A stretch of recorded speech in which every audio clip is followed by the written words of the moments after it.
here's a story of a man named Tuccho Poṭhila, sometimes translated as Venerable Empty Scripture.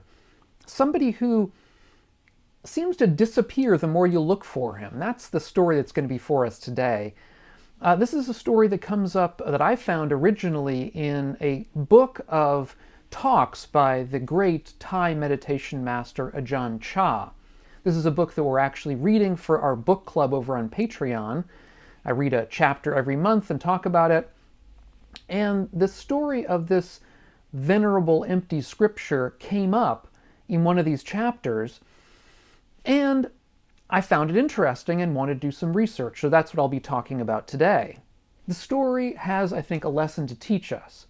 So what I want to do in today's video is go through a few different stages here, a few steps, a few parts of this story. First, I want to talk about the story itself, Ajahn Chah's story. Second, where it seems to come from, one potential clue. Third, I want to look at the commentaries a little bit, because that's a further clue. Fourth, I'm going to consider some verses from the Dhammapada, where that commentary is from. Fifth, I'm going to show some other early stories that seem to reflect upon the story that we're talking about. And sixth, my own hypothetical historical reconstruction of this story's development. And I think this all will give us lessons about how we can interact with practice and how people with different methods of practice can interact with each other. So in any event, in this story, Ajahn Chah tells a story of a Venerable Empty Scripture, otherwise known as Tuccho Poṭhila. And in this story, Venerable Empty Scripture is a great scholar of the suttas, who knows the scriptures by heart, perhaps studies them, and so on. But yet, Ajahn Chah says that every time he would go in the Buddha's presence, the Buddha would refer to him as Tuccho Poṭhila, as Venerable Empty Scripture. And this is pretty clearly a put-down on the Buddha's part, basically telling Poṭhila that he doesn't really know what he's after. He's not going in the right direction. He's not practicing properly. And eventually it's said in this story that Poṭhila, his name is Poṭhila, understood what the Buddha was saying and decided to go off and study meditation. So he wandered off to another monastery that was very far away. And in that monastery, it's said that the monks there knew of him and knew of presumably his kind of arrogance, his sense of self-worth by being a great monastic scholar, and so decided to put him under the tutelage of a 7-year-old monk. And the 7-year-old monk, looking at Poṭhila, saw that he had a very expensive, fancy robe, and so immediately began his instruction by telling Poṭhila to walk into a pond fully clothed, which he felt would help break Poṭhila's sense of self-worth. But Poṭhila did that without hesitation. He walked right into the pond, and that sort of kicked off his experience as a meditation student. And it's said that after a while of studying meditation under this young monastic, Poṭhila was eventually able to attain enlightenment. So what is the upshot here? Well, pretty clearly the upshot is that scriptural study, scriptural knowledge, is essentially empty compared with the study and practice of deep meditation. And when I heard this, when I read this story from Ajahn Chah, it sort of surprised me a bit. It surprised me that the Buddha would be so down on scripture study. It surprised me that the Buddha would be so down on study of the Dharma. Further, it seemed odd to me that the Buddha would be so apparently passive-aggressive. I mean, why simply call Poṭhila names? Why not simply go to his face and say, Poṭhila, why don't you study meditation? Why don't you practice some meditation rather than simply doing scripture study? That seems to me a more adult way of going about the whole thing. So what I thought was I would try to search out the original text. You know, where does this come from? And see if what I could find from that text. But when I looked in the early texts, I couldn't find that story. What I found, however, was something else, which is itself interesting and at least potentially has to do with the background, the historical background of where the story might have come from. So what do I do when I'm trying to look for information on a text like this? Well, one of the first places I'll go to is Sutta Central, which is perhaps the best online repository of early Buddhist texts and their translations and parallels. So let's go here and do a search for Tuccho Poṭhila. We don't find anything. 0 results. But that doesn't necessarily mean anything, because it may be that this particular string of words doesn't occur, but perhaps Poṭhila occurs somewhere. So let's do a search for Poṭhila. Oops, there we go. And 2 results. This is a little better. Here we have one in Spanish, a translation of the Dhammapada, and one, I'm assuming, in Vietnamese, a translation of Therigatha. But nothing in English, which is not great. But it happens that there's a different spelling we can use. We can use 2 T's with Poṭhila, and if we do that, then we do find something a little bit better. We find 5 results, and the first one is a translation in English by Bhikkhu Sujato of that same text that we saw in the prior search.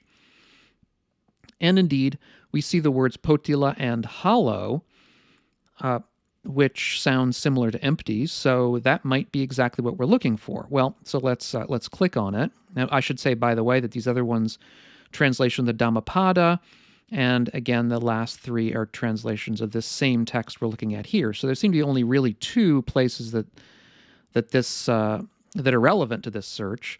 So in any event, let's click on this, and it takes us to a poem in the Therigatha, which is a book of poems of the early Buddhist monks. It's a minor text in the early tradition.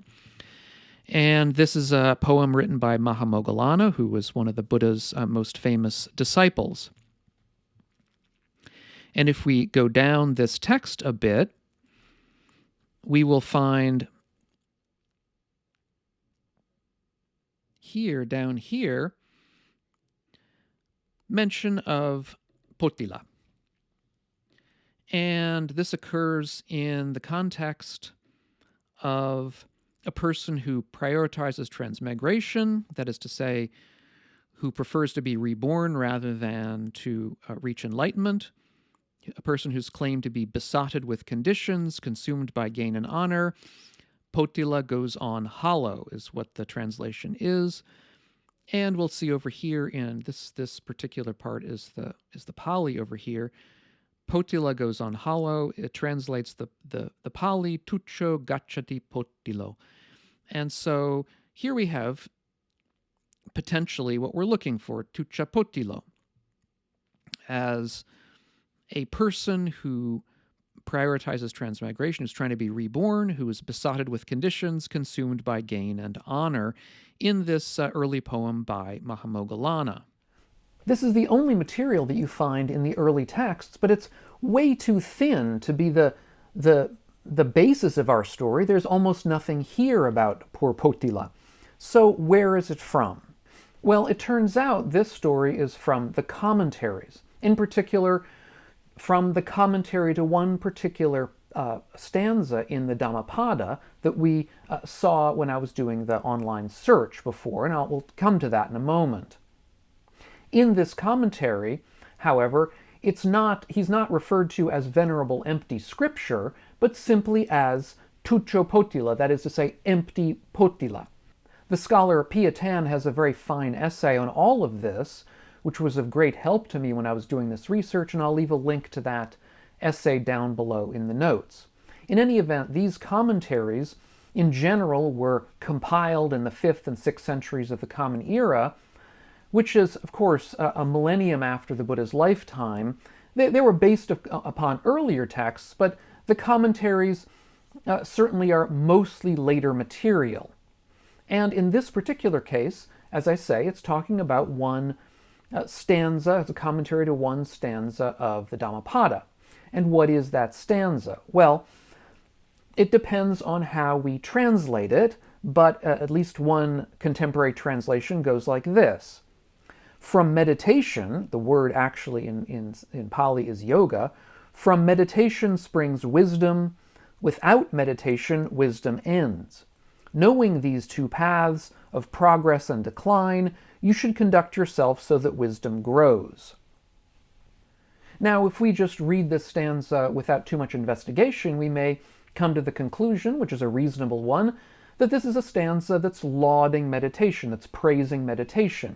And we can therefore understand how the commentaries might take that praise of meditation, as a jumping off point for a story about somebody who neglected meditation in favor, let's say, of sutta study. In particular, the claim here seems to be that meditation brings wisdom. The potential corollary might be that sutta study doesn't really bring wisdom in the same way. However, as I say, the word that's been translated meditation in this stanza is yoga.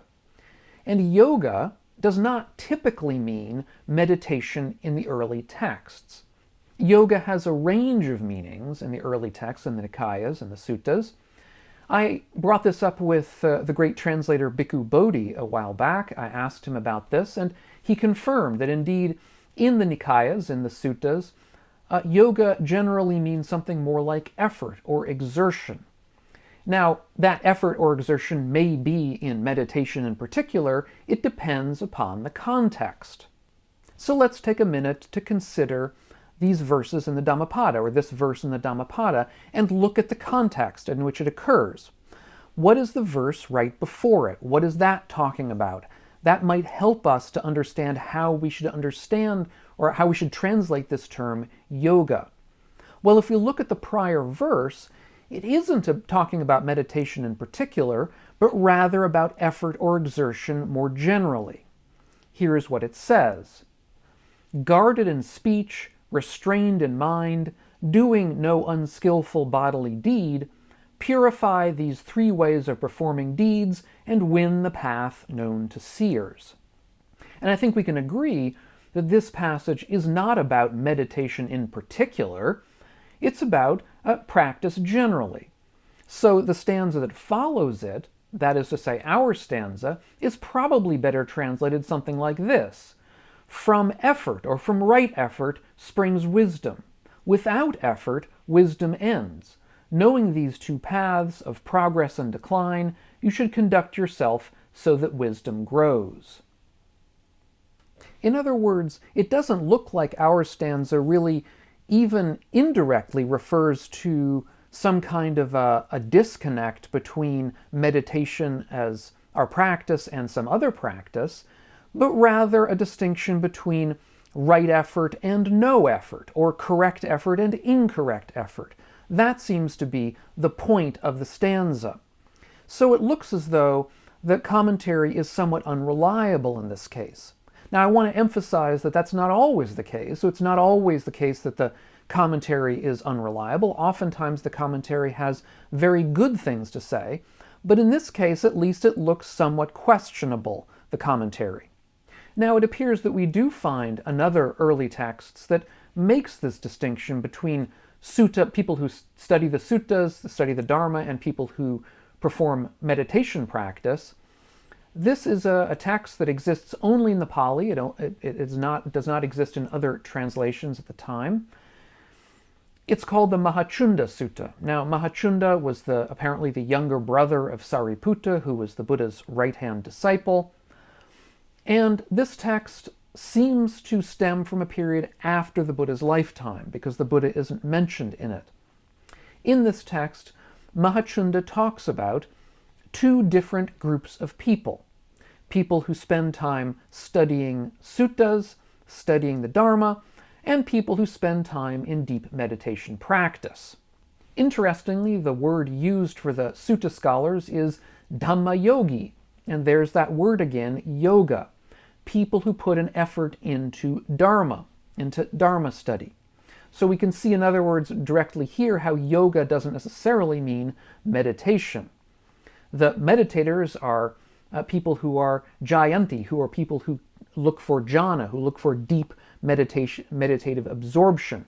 So this is the distinction that Mahachunda is up against, the sutta scholars and the deep meditators. And these two, apparently, in his telling, disparage one another. They speak badly of one another. Now, some scholars debate this nowadays, but it does seem as though this sutta points to at least a potential time in the Sangha, or at least in some portion of the Sangha, in which there was a kind of a debate or disagreement between these two approaches to practice. One very, let's say, scholarly, intellectual, Dharma students, and the other very hands-on meditators. Now, what is Mahachunda's approach here? Does he, for example, follow the approach that we find in the commentaries, that perhaps the Dharma students, the sutta students, are empty, that they don't do the proper practice, that they ought to learn from the meditators about how to practice properly? Well, no, he does not take that approach. In other words, this particular sutta does not seem to give any justification to the commentarial idea that the Buddha was opposed to Dharma study in favor of meditators. Instead, Mahachunda's approach is to say that each of these people in each of these two approaches should praise one another, because each of them is engaged in beneficial activity. It's the case that the deep meditators are able to touch the deathless, whereas the students of the suttas and the Dharma are able to explore subjects of deep wisdom. So what we have from this early sutta is an entirely different message from the message that apparently comes from the Buddha in the commentaries. So with that all as background, what is one potential way that we could make a historical reconstruction here about what's been going on? Now, of course, this is only my own take. This is somewhat speculative, of course, but let's go with it. Now, to begin with, it's certainly clear that in the Buddha's day, there was relatively little call for people to be Dharma students in the strict sense, students of the suttas, because in the Buddha's day, if you had a question about the Dharma, all you needed to do was to ask the Buddha himself, or perhaps ask Sariputta, his disciple who was first in wisdom. As we may know, Sariputta predeceased the Buddha, so after the Buddha's lifetime, once the Buddha had passed on, there was nobody of a similar kind of stature as regards wisdom. In that kind of a context, Dharma study might become more and more important, at least with a group of monastics. And this growing specialization of monastics who really dedicated themselves to try to understand the Dharma and perhaps clear up additional questions that might come up from some monastics, this may have led to friction over time between those monastics who were most interested in that kind of study and monastics who were perhaps less interested in that study and more interested in spending their time, let's say, meditating. And so during this early period of friction, we may have had the appearance of suttas such as the one involving Mahachunda, somebody trying to bring these two paths into harmony with one another by talking about the way that they're both useful, the way that they both have a role to play. In this earlier period, we also might have the verses that we saw in the Dhammapada, which, while they might be interpreted as talking about meditation, were most likely talking more about effort and dedication to practice in general, in a general way, including meditation, but also including other kinds of practice. And then in the still later commentarial period, which would have been perhaps several centuries after the Buddha's lifetime, this friction may have increased, at least in among certain groups of monastics. By then, there would have been the concept of the Tripitaka, the three baskets of training, the suttas, the Vinaya, which is the rule book that was used by the monastics in order to the monastic rules, and the Abhidhamma, which was a codification of the Dharma made up by later monastics in order to put the Dharma into a more regulated form, an easily understood form. Now, in fact, Poṭhila in the commentaries is referred to as a Tripitaka master, a master of the Tripitaka, which should be an indication that the commentaries are talking about a later period. That is to say, they're talking about a guy, Poṭhila, who was certainly, if there was in fact a person, Poṭhila, behind this, would have been quite a bit after the Buddha's lifetime, perhaps a couple of centuries or more. It may also be that the name Poṭhila simply arose out of this otherwise unexplained person in Moggallana's poem that we saw earlier on in the video. That is, Moggallana gave this poem where he mentions this person, Poṭhila, who was consumed with gain and honor and who was interested in rebirth and therefore presumably not in attaining enlightenment. He doesn't certainly come across as a sutta scholar. He's never mentioned as a sutta scholar in that poem.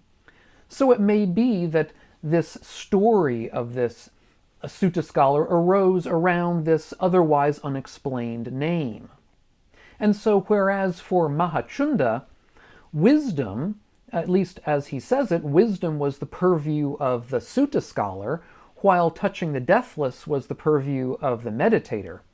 But in the hands of the commentators, in the commentarial tradition, wisdom was read into this particular line, this particular stanza of the Dhammapada, as coming from meditation in particular, as opposed to from study. And then we can turn back to where we began, which is this story by Ajahn Chah, Venerable Empty Scripture, Tuccho Poṭhila. As we may know, Ajahn Chah, a great meditation master, comes out of the Thai forest tradition. And one of the hallmarks of the Thai forest tradition is to be a tradition based around meditation, around forest retreat meditation rather than around scholarship and sutta study. That is, it's one of the hallmarks of Ajahn Chah's teaching style to downplay the importance of study in favor of meditation in particular. Indeed, even his translation, or the translation of the name as Venerable Empty Scripture, seems to imply that Scripture itself is empty or not worth studying. The word we find in the Pali is simply empty Poṭhila, so I'm not clear whether that was Ajahn Chah who was adding the word Scripture there, or whether that was a translator from the Thai into the English. Not clear to me. So take it from one sutta scholar here that we should read these kinds of stories with a little bit of a critical eye. Sometimes there's more to it than is apparent when we first hear the story. Sometimes we'll hear a story from a Dharma teacher and go and investigate it a little bit more and find out that in fact the facts are somewhat different, and that they indeed hold, I think, a deeper message, or at least a different message than the one that we're initially presented with. In this case, I think, the message is clear, which is that there are different styles of approaching Dharma practice. If you want to know more about these early texts of Buddhism, one great place to find them is in the Buddhist Pali Canon. What is that? Well, I'll leave a link to that video up here on the screen, a video I did a while back, if you want to see that. If you're interested in these kinds of book discussions, the book club, it's over on Patreon, where I have that and other things you might be interested in, and also a way to help support the channel and the work that I'm doing here and that we're all doing together here. And you can find a link to my Patreon page up here on the screen, as well as down in the notes. Thanks so much, and we'll catch you on the next one. And meanwhile, all of you, be well.